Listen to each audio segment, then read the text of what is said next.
Let's give it up for Rise Up Western Massachusetts Indivisible and all the organizers who brought us together again. And let's give it up for all of you for standing up. Standing up. We're here today and all across this country in every state to stand up for our democracy, stand up for our Constitution, stand up for our right to protest, and stand up for that bedrock principle that no one is above the law, not even the President of the United States. Now, the framers were clear. The framers were clear when they established the Constitution. There would be no monarchs, no tyrants to govern this nation, no kings in America. They established Article 1 for the United States Congress, Article 2 for the presidency, Article 3 for the judiciary, 3 co-equal branches of government, no kings in America. But they set up an extra guardrail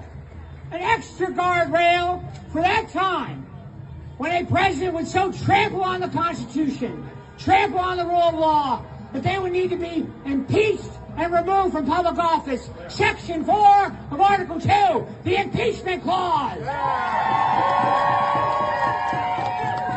And Free Speech for People, we have launched impeachtrumpagain.org.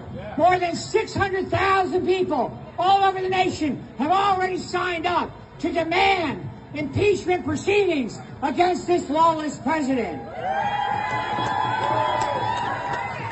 Donald Trump has committed multiple abuses of power since assuming the oath of office again. He has sent unlawfully thousands of troops and U.S. Marines to the streets of Los Angeles in response to protests against the rogue agency ICE without the governor of California's consent. An abuse of power. An abuse of power. An impeachable offense.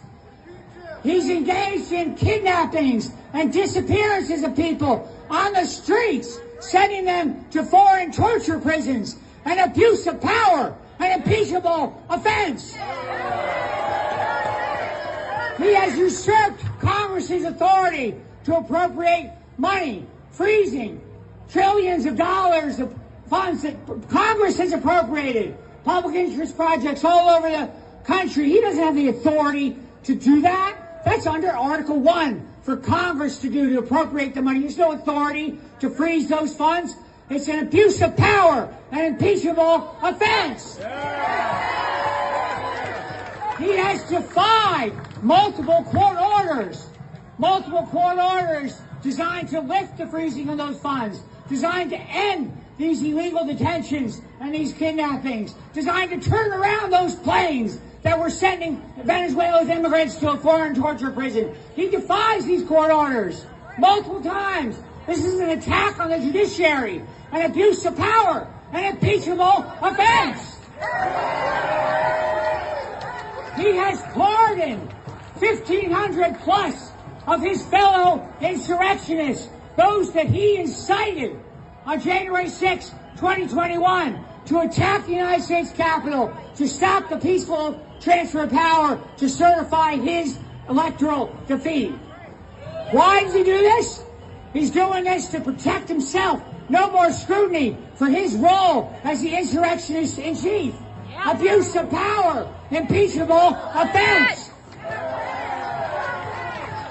He has violated from day one, on January 20th, the foreign and domestic emoluments clauses, which make clear that he may not profit from any foreign government, from the United States government, or from the state governments in the country. This is designed to ensure that the loyalty is to the people, not to his own profit-making interests. And yet he is engaged in rampant corruption in the White House, treating the Oval Office as a profit-making enterprise at the public expense. Abuse of power, impeachable offense. The list goes on, and we've documented this and impeached Trump again. 17 different grounds for impeaching this lawless president. But look, I understand that maybe some people, maybe not here, but your neighbors, your friends, maybe they're going to say, well, we tried this before. We impeached him twice. He wasn't convicted. Give it up. Move on. The votes aren't there in the House with all of his allies. Don't even talk about impeachment anymore. We hear this. We hear this. We have three responses. Number one, we either have a constitution or we don't. We either have an impeachment clause or we don't. If we're not going to invoke the impeachment clause at this critical hour for our nation, we might as well see the Constitution, give up on it. We refuse to give up on the United States Constitution.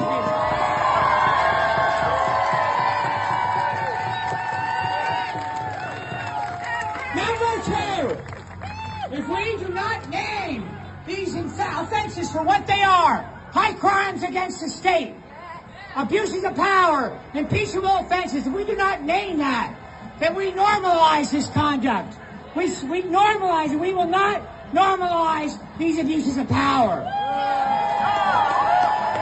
And number three, members of Congress, including Richard Neal, take the same oath that Donald Trump took on January 20th to protect and defend the United States Constitution.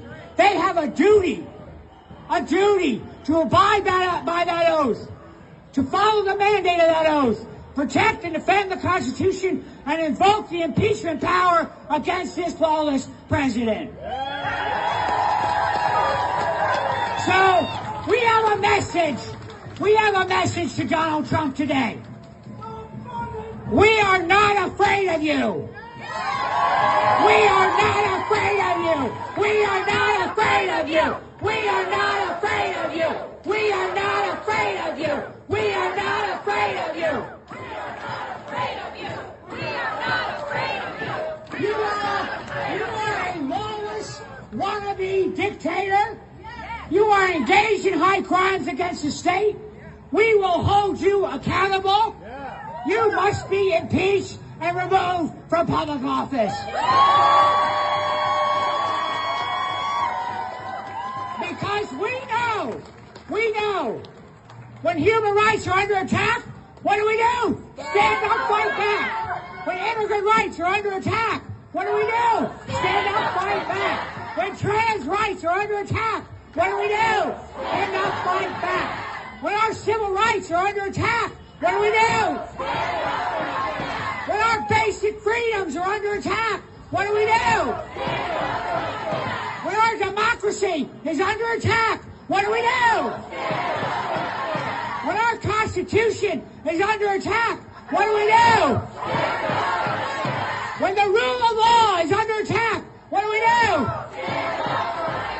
What do? What do? Thank you. Keep fighting for our democracy.